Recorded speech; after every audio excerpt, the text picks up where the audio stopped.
पैसा, what is money psychology. अरे दोस्तों, बीबी हियर। आज हम एक बहुत ही इंटरेस्टिंग टॉपिक पर बात करने वाले हैं। आज हम बात करेंगे एक बहुत ही इंपॉर्टेंट चीज के बारे में, पैसा, मूला, मनी। ये वो चीज है जो हमारी जिंदगी में बहुत बड़ी डीडा रोल प्ले करती है, और स्पेसिफिकली हम जानेंगे साइकोलॉजी ऑफ मनी के बारे में, यानी कि हमारा दिमाग पैसे के मामले में कैसे बिहेव करता है। क्या आपने कभी सोचा है कि हम पैसे के बारे में कैसे सोचते हैं और क्यों? कभी कभी ऐसा होता है ना कि आप बिना सोचे समझे शॉपिंग कर लेते हो। ये इंपल्सिव बाइंग क्यों होता है? या फिर बैंक बैलेंस चेक करने में डर लगता है? ये एंजाइटी क्यों होती है? ये सब आपकी मनी साइकोलॉजी की वजह से होता है। ये समझना बहुत जरूरी है कि हमारा दिमाग पैसे के साथ कैसे इंटरेक्ट करता है। इसे समझना बहुत जरूरी है। जब हम अपनी मनी साइकोलॉजी को समझते हैं तो हम बेहतर फाइनेंशियल डिसीजंस ले सकते हैं।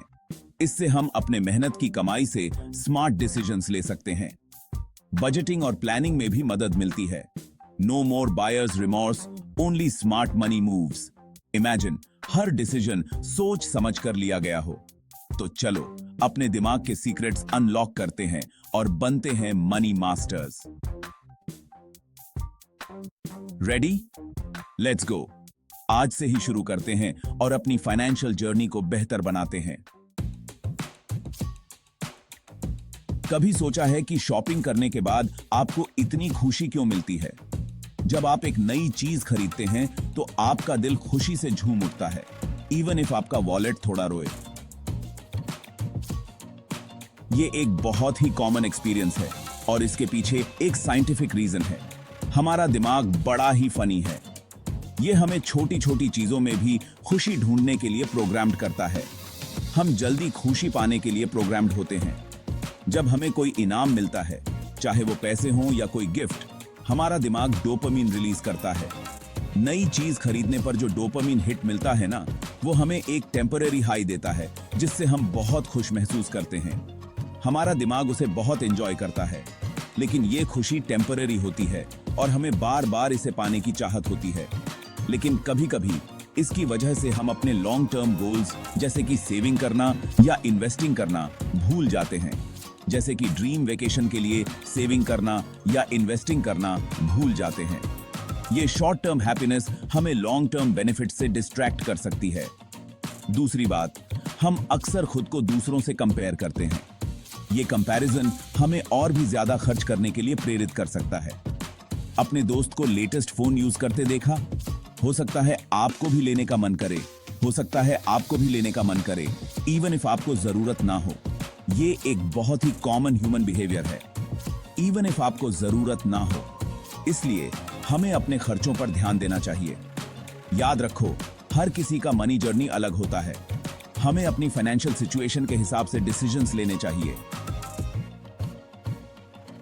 अपने गोल्स पर फोकस करो गाइस, और याद रखो, शॉर्ट टर्म हैप्पीनेस के लिए लॉन्ग टर्म गोल्स को सैक्रिफाइस मत करो।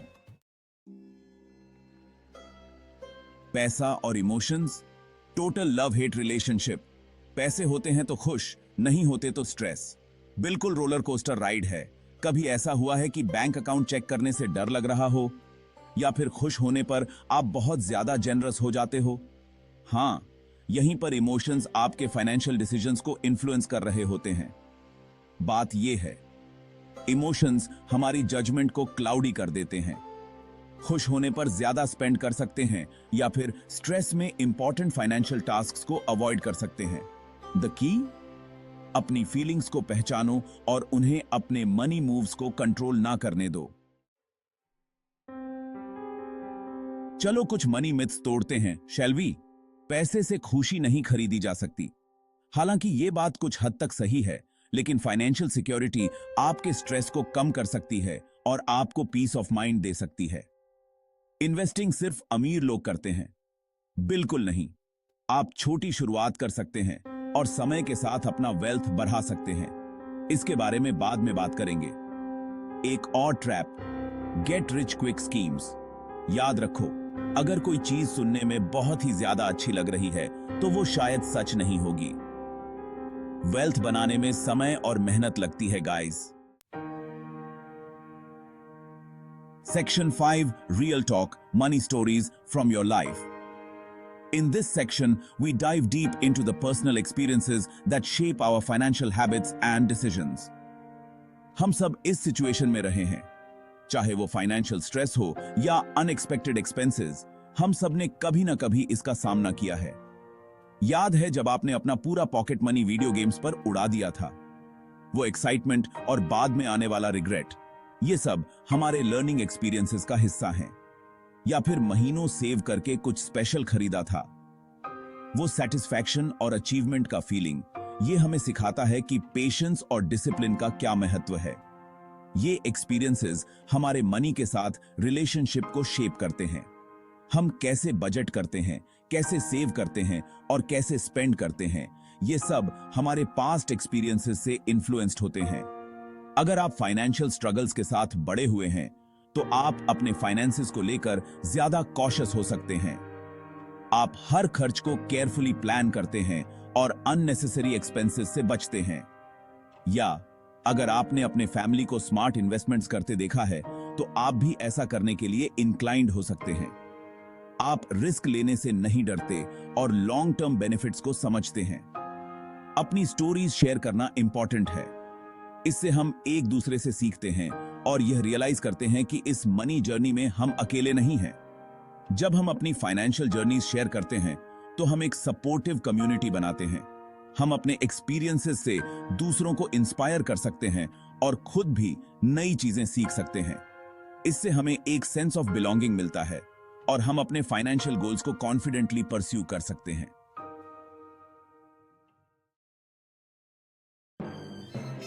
सेक्शन 6 चाय, samosa and savings, budgeting for your dreams. Budgeting सुनने में बोरिंग लग सकता है, लेकिन यह आपके ड्रीम्स को अचीव करने का सीक्रेट सॉस है। चाहे वो न्यू फोन हो, विदेश ट्रिप हो या फिर खुद का घर हो। ऐसे समझो, आप हर मील में समोसे तो नहीं खाओगे।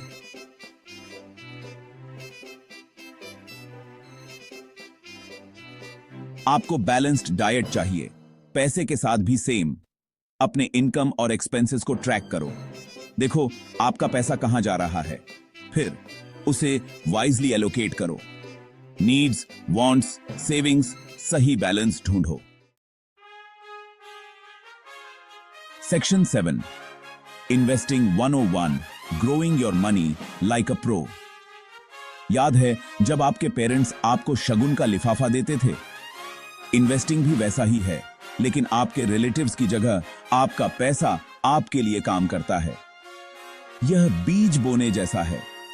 समय के साथ सही देखभाल और ध्यान से यह एक मजबूत पेड़ बन जाता है। इन्वेस्ट करने के अलग अलग तरीके हैं, stocks, mutual funds, fixed deposits और भी बहुत कुछ। इनके बारे में जानना शुरू करो guys.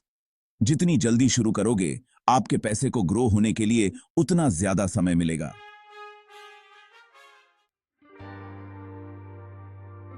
Section 8 financial literacy, your secret weapon to winning with money. Financial literacy होने का मतलब है पैसे की दुनिया में आपके पास सुपर पावर होना। इसका मतलब है पैसे कैसे काम करता है ये समझना। बजटिंग, सेविंग, इन्वेस्टिंग, सब कुछ। जितना ज्यादा जानोगे उतने ही बेटर डिसीजंस लोगे। आप डेट ट्रैप से बच सकते हो, स्मार्ट इन्वेस्टमेंट्स कर सकते हो और अपने फाइनेंशियल गोल्स को जल्दी अचीव कर सकते हो। चिंता मत करो, ये कोई रॉकेट साइंस नहीं है। बहुत सारे रिसोर्सेज अवेलेबल हैं, books, websites, even YouTube channels. Wink wink. Section 9 be smart, be safe, avoiding money scams. दुर्भाग्य से दुनिया फ्रॉडस्टर्स से भरी पड़ी है जो आपको चीट करना चाहते हैं, लेकिन चिंता मत करो, थोड़ी सी अवेयरनेस से आप खुद को प्रोटेक्ट कर सकते हो। उन गारंटीड रिटर्न स्कीम से सावधान रहो। याद रखो, अगर कोई चीज सुनने में बहुत ही ज्यादा अच्छी लग रही है तो वो शायद सच नहीं होगी। अपनी पर्सनल इंफॉर्मेशन जैसे कि बैंक डिटेल्स या ओटीपीज कभी भी किसी के साथ शेयर मत करो। और कोई भी ऑनलाइन ट्रांजैक्शन करने से पहले हमेशा डबल चेक जरूर करो। सेक्शन 10 पैसा वसूल मेकिंग स्मार्ट मनी चॉइसेस। तो दोस्तों, ये था हमारा मनी साइकोलॉजी एडवेंचर। याद रखो, आपका दिमाग पैसे के मामले में कैसे बिहेव करता है, ये समझना स्मार्टर फाइनेंशियल डिसीजंस लेने की दिशा में पहला कदम है। अपने इमोशंस को, अपने मनी मूव्स को कंट्रोल ना करने दो। बजट वाइजली, इन्वेस्ट स्मार्टली और हमेशा सीखते रहो। याद रखो, पैसा आपके लिए काम करना चाहिए, आप पैसे के लिए नहीं। जाओ और ऐसे पैसा वसूल चॉइसेस करो।